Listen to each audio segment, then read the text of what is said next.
Gratidão que estamos aqui, agradecidos por tudo, né? Por esta casa que nos acolhe. O nosso tema de hoje é no Evangelho capítulo 21, os falsos profetas, né? Estamos estudando este capítulo. É importante sempre voltarmos para as nossas ações, porque o Evangelho faz esse trabalho, né, de interiorização, como disse o final da mensagem que Fátima leu. O Evangelho não é uma simples leitura, o Evangelho é para a gente interiorizar, para a gente ver naquilo que eu estou lendo, aonde eu me encontro naquilo que eu estou lendo, né? Esse é o objetivo. Então, nesse tempo, nesse milênio, nesse tempo que a gente está aí de renovação, né? Um tempo meio atribulado, os Espíritos nos aconselham que a gente possa conhecer a lei de Deus, que é um ponto importante, mas, acima de tudo, conhecer a gente mesmo, porque quando a gente conhece a gente sabe as nossas atitudes, a gente sabe daquilo que a gente é capaz de fazer ainda, né, as nossas inferioridades, aquilo que a gente tem que combater, e conhece a lei de Deus, a gente vai reconhecer fácil tudo isso que a gente vai estudar. É o reconhecimento dos falsos profetas, que às vezes somos nós mesmos, em várias atitudes, temos atitudes de falsos profetas. E aí ele começa o texto, é o Espírito Luiz que fala pra gente, né, um espírito amigo chamado Luiz, que vai fazer esse comentário dessa parte. É o item 8 do Evangelho. E ele começa dizendo para a gente assim: se alguém vos disser, o Cristo está ali, não o procureis. Ficai atentos, né? Porque muitos falam muitas coisas. E cabe a gente esse discernimento. Quem foi o Cristo? Quem foi o Mestre? Quem se diz cristão? A gente precisa parar para pensar até no termo das palavras, que hoje em dia não se usa mais dicionário, né? A gente vai lá no dicionário e procura. Mas o termo da palavra significa muito para a gente, porque o cristão é quem segue o Cristo, os ensinamentos do Cristo. O cristão não é quem está dentro da igreja, quem está dentro da casa espírita. É quem percebe assim, poxa, Jesus, né? Como que Jesus agia? Então, eu devo, mesmo que eu não consiga ainda... Está dando para ouvir direitinho? Eu estou achando que está... Mesmo que eu não consiga, então não é qualquer pessoa ou alguém, mesmo que aquele alguém seja o meu amigo, o meu parente, seja lá quem for, que vai dizer o Cristo está ali ou está lá, que a gente vai mergulhar nisso aí. Por isso que eu falei anteriormente, que a gente precisa conhecer a lei de Deus e a gente precisa interiorizar esse ensinamento para a gente poder ficar atento. Então ele fala, ficai atentos, para a gente poder não se enganar, não se iludir com várias situações. Depois ele fala, conhece a árvore pelo seu fruto. A árvore somos nós, e os frutos, os nossos atos, os nossos pensamentos, as nossas obras, né? Quantas vezes estamos sem direcionamento? Quantas vezes estamos secos de sentimento? Então é essa transformação, é essa renovação, que quando a gente fala de renovação, a gente pensa que a renovação vai ser externa. E não é externa, é interna. E só o Evangelho é capaz de fazer essa transformação na gente. Para a gente sair desse lugar. Eu coloquei a figura da árvore seca, né, que em várias passagens Jesus fala para a gente, a figueira seca e tantas outras passagens, e a árvore lá frondosa, verde, com as suas folhas, né, dando os seus frutos. Para a gente fazer uma comparação. O que a gente está fazendo da nossa vida? Então ele chama atenção que a gente vai ter esse reconhecimento, tanto para nós, quanto para o outro, né? Pela capacidade que o outro tem de mostrar as suas obras, porque às vezes não mostra. E é justamente aí que a gente se engana. Então, para a gente ficar atento, tomar cuidado. Depois ele fala assim, que os frutos serão amargos. Julgai esta árvore é má. Então, a árvore que dá o fruto amargo, ou seja, são frutos de maledicência, são frutos de confusão. Quantas confusões nós estamos vivendo agora nesse momento? Por pouca coisa. Por quê? Onde está o seu tesouro, aí estará o seu coração. É o espírito de confusão. Ele quer criar confusão a qualquer momento. Não é nada, às vezes, pessoal com você, mas é o que ele tem. E o que ele tem, ele vai se mostrar tal qual ele é, na condição evolutiva que ele está. Nada tão puro pode sair de um tronco mau. Ou seja, como que eu vou dar a benevolência, a paciência, se eu ainda não tenho? Como que eu vou mostrar isso se eu ainda não conquistei? Se eu ainda não me esforcei? Porque se eu não conquistei, mas eu estou no esforço, é válido. É válido. Porque a gente se julga muito, né? Ah, mas eu não sou paciente. Mas se eu estou na conquista, eu estou caminhando para ser. Então eu já estou caminhando. Eu já estou de pé, eu já estou me esforçando. Claro que tem horas que a gente perde mesmo, né? O que a gente não tem. Porque quando a gente perde a paciência é porque a gente ainda não tem. A gente está na conquista, não é isso? Todos nós que aqui estamos. E é assim, meus irmãos, que deveis julgar. São as obras que deveis imaginar. A gente está num processo muito, assim, de acreditar de imediato. O imediatismo ainda faz parte da nossa vida aqui na Terra, né? Tudo a gente quer para tempo e a hora. E a gente, às vezes, não tem esse tempo de examinar. Ele fala que a qualidade da nossa ação revela o grau do nosso adiantamento moral. Até as nossas palavras. Ah, Carla, mas não tem nada a ver. É o meu jeito de falar. Não. Dependendo da forma com que você articula as palavras, você tem que tomar cuidado. A palavra ecoa no outro. A palavra, ela distribui vibração. Então, a gente precisa tomar cuidado. Que qualidade é essa que eu estou dando ao tom da minha palavra? Porque, às vezes, eu coloco na minha palavra o que eu realmente estou sentindo. Aquele tom forte. E, às vezes, o tom forte é para corrigir uma pessoa, para ajudar. Mas, às vezes, é para denegrir. Então, quem tem que avaliar isso? Nós. Nós é que temos que avaliar. Qual é o meu objetivo? É denegrir o outro, brigando, né? Sendo enérgico, ou é para ajudá-lo? Até para dar um impulso para ele poder caminhar na estrada do bem. Porque caminhar na estrada do bem não é fácil. Mas a gente precisa se ajudar e ajudar o outro. E aí ele vem falando, os falsos profetas.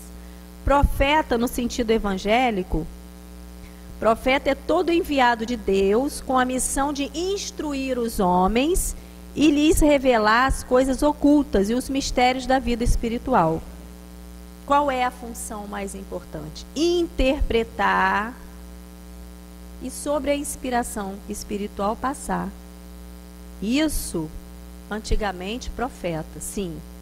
Mas todos nós podemos fazer isso. Esse é o convite do Espiritismo. Olha só. Você é um ser criado por Deus. Tem um mentor que te acompanha desde o nascimento. Tem o poder da oração. Nós podemos orar, nós podemos pedir, nós podemos interceder, né? Então, antigamente, o profeta, e a gente ainda tem essa coisa de endeusar os outros, né? Essa coisa assim mística, vamos dizer assim, né? Fulano tem poderes espirituais. Todos nós temos poderes espirituais. Uns mais, outros menos, de acordo com o quê? Com as conquistas, com aquilo que a gente vai conquistando. Então não vamos depositar no outro aquilo que a gente já pode fazer. Esse é o convite da regeneração. Não é o outro que tem que fazer. Somos nós que temos que nos renovar assim. Então, profeta, se aqueles que se dizem revestidos do poder divino são possuidores de todos os sinais de semelhante missão, isto é, se possuem no mais alto grau as virtudes cristãs, e se em apoio às palavras eles unem os atos, então nós já vamos avaliar. Não, olha só, é diferente. É diferente. Então a gente precisa discernir isso para a gente poder caminhar na reta do bem. Porque mais tem coisas, obstáculos, pessoas, não estou falando só das pessoas, mas obstáculos para tirar a gente do caminho do bem. E esse não é o objetivo.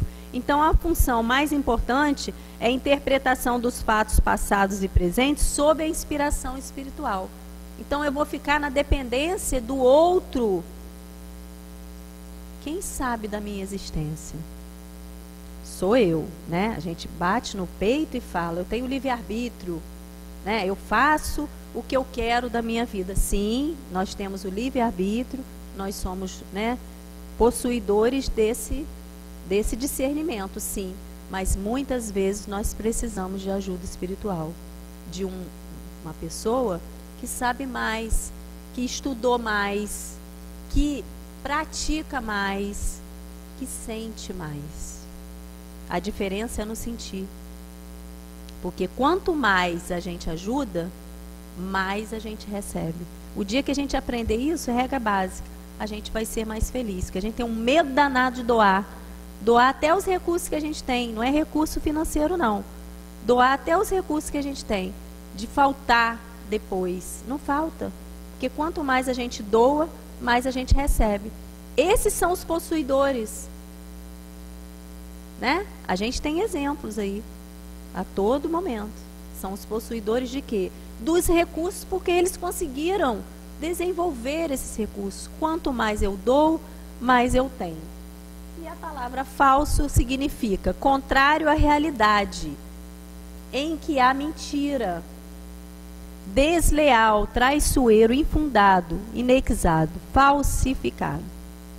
Aqueles que ele envia para propagar a sua santa doutrina e regenerar seu povo serão a exemplo do mestre, mansos e humildes de coração. Então tem que ter, sim, determinadas qualidades morais para fazer a diferença. É justamente isso que nós estamos fazendo aqui na Casa Espírita. Desenvolvendo o nosso lado moral, de tanto que a gente precisa disso. Para viver, para sobreviver, assim como o alimento material, a gente precisa da parte moral para sobreviver. Então, somos cristãos e temos que comparar com o mestre. Como que o mestre agia? Como que o mestre enfrentava as situações? Então, quem são os falsos profetas? São aqueles que usam as coisas de Deus como lhes pertencessem, né? Eles pegam as coisas de Deus para eles. Não é isso? Então, vamos lá. São todos aqueles que conscientes, presta atenção, ou seja, inteligentes, né?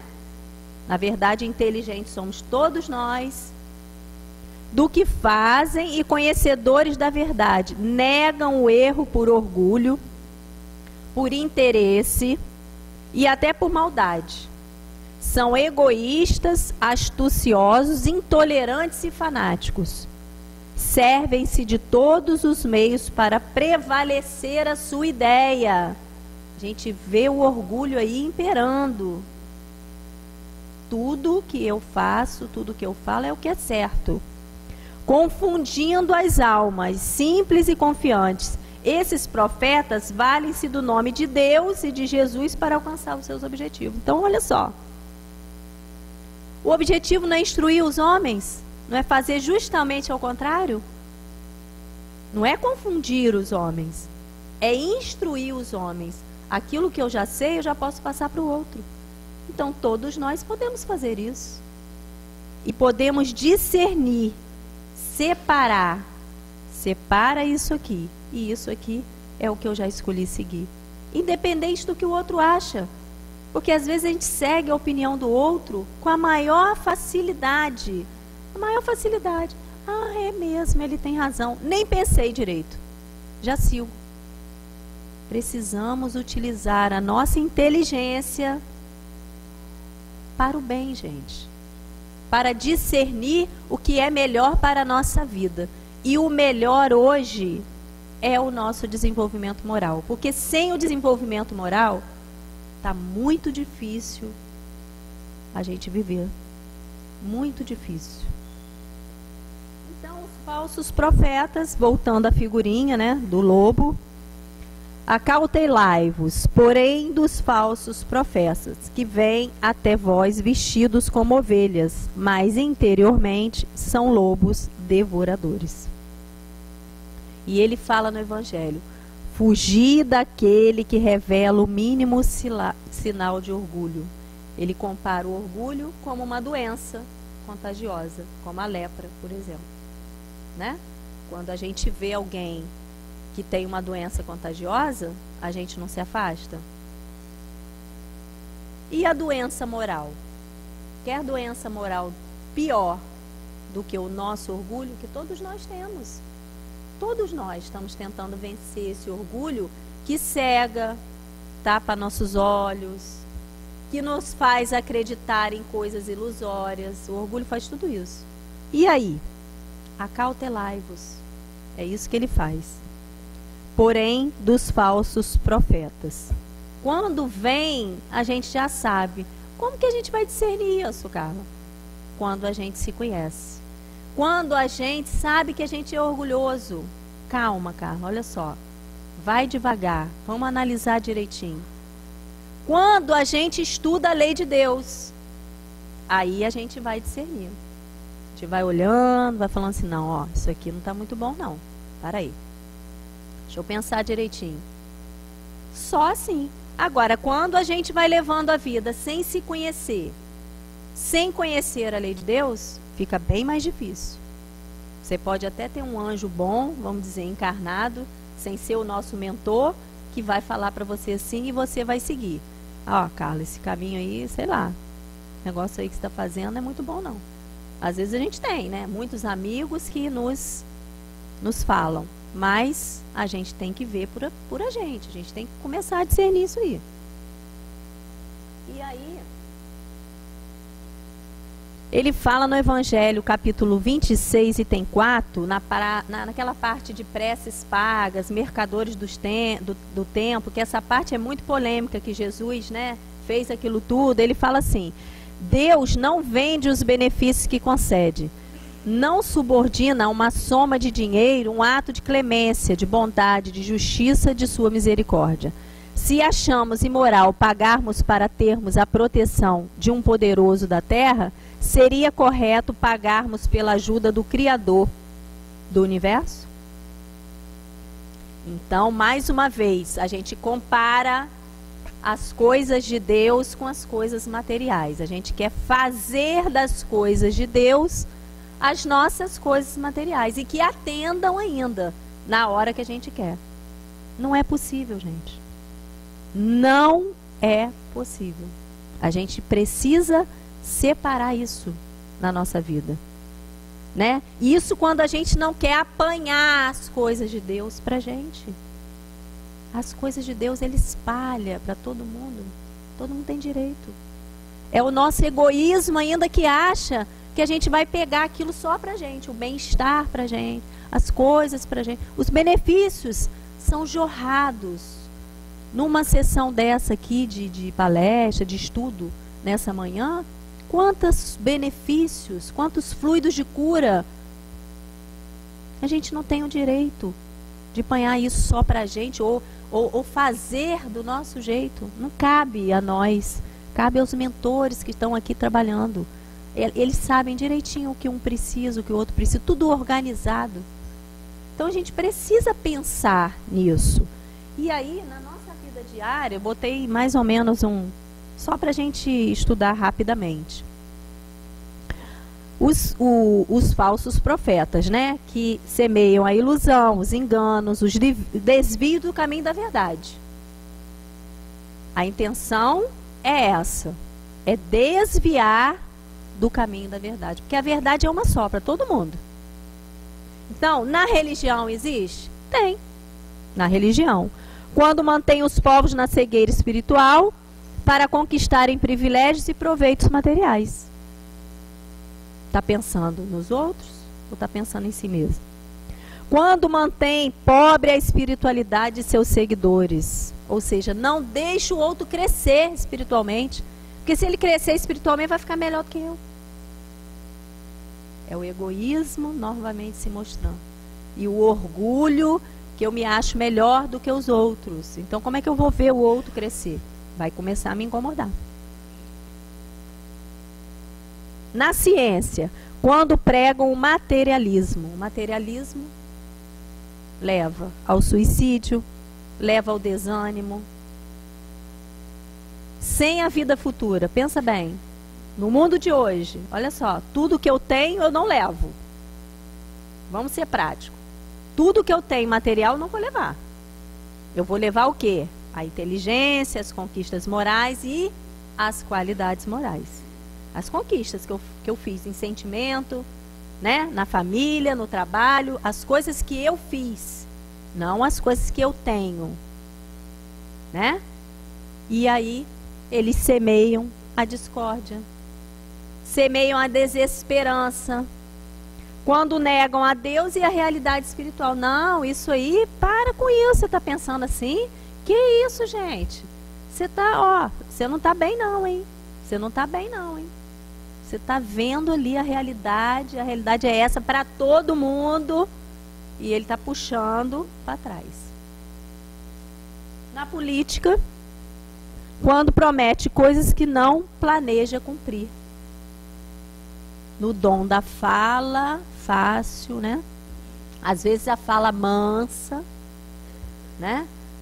Que consegue, né? Ficar todo mundo, e a gente acredita. A gente acredita. Quando sustenta candidaturas com base na mentira e na produção de ilusões. Você vai ver, não é nada daquilo. Ué, mas não falou? Falou. Da boca para fora. Mas na hora do ato, é isso, por isso que ele pede para a gente prestar atenção. Nas casas espíritas, onde a mediunidade foi comercializada ou trocada por presentes. Trocas materiais. Aquilo que eu estava falando. As coisas de Deus não pertencem à matéria. Claro que precisa da matéria. A gente precisa até estar encarnado para poder o espírito desenvolver, progredir. Mas não confundir. Por isso a gente precisa estudar o espiritismo. Para não confundir com fenômenos, com coisas que não são legais. Onde os espíritos tentam enganar, fazendo-se passar por espíritos superiores. E aí nós vamos minando, desestimulando a pessoa no trabalho da casa espírita. Desestimula. Porque a pessoa acredita numa coisa. Quando ela vai ver, a realidade é outra. E ela ainda não estuda, não se conhece, aí a pessoa fica como? Desestimulada. Perdeu a bênção de estar dentro de uma casa espírita, trabalhando, seja ajudando, seja frequentando, recebendo os recursos, doando recursos, aprendendo, melhorando, progredindo. Por conta de, às vezes, um comentário. Comentário pequenininho. Bom, na mídia, né, nas revistas, nos jornais, quando dão conselhos sobre tudo, até sobre o futuro. A gente vê reportagens assim que a gente fica assim, meu Deus, né? Mas existe. Existe. Quando dirigem nossa busca de felicidade para coisas materiais e para a indústria do consumo. Isso aí, gente, é a nossa vivência. Por quê? Está tudo direcionado para a matéria. Nisso que eu mergulho na matéria, eu esqueço do espírito. Aí eu invisto só de um lado e do outro a asa fica como? Do pássaro. É importante as coisas materiais, mas não é vital, não sustenta a gente. Porque quando a gente está com algum problema pessoal, ou seja externo, ou seja de que qual forma for, a matéria não sustenta a gente. Não sustenta. Você pode ter o dinheiro que for, você pode ter todos os recursos que a matéria não vai sustentar. E o mais importante, as armadilhas internas, dentro da gente. Que a gente olha o falso profeta fora. Vamos lá, armadilhas psíquicas em que nós mesmos caímos por não conhecermos devidamente e o fundamento da psique humana, ou seja, as máscaras sociais. Eu tenho que me vestir psiquicamente de um jeito, mas eu não estou sentindo nada daquilo. Eu não estou agindo conforme eu estou vestida para ir a um determinado lugar. Isso acontece com a gente? Sim. Muitas vezes. Muitas vezes. E a gente, ao invés de pegar essa oportunidade que eu verifiquei isso em mim e tratar, não. Eu continuo colocando uma máscara em cima da outra. Uma máscara em cima da outra.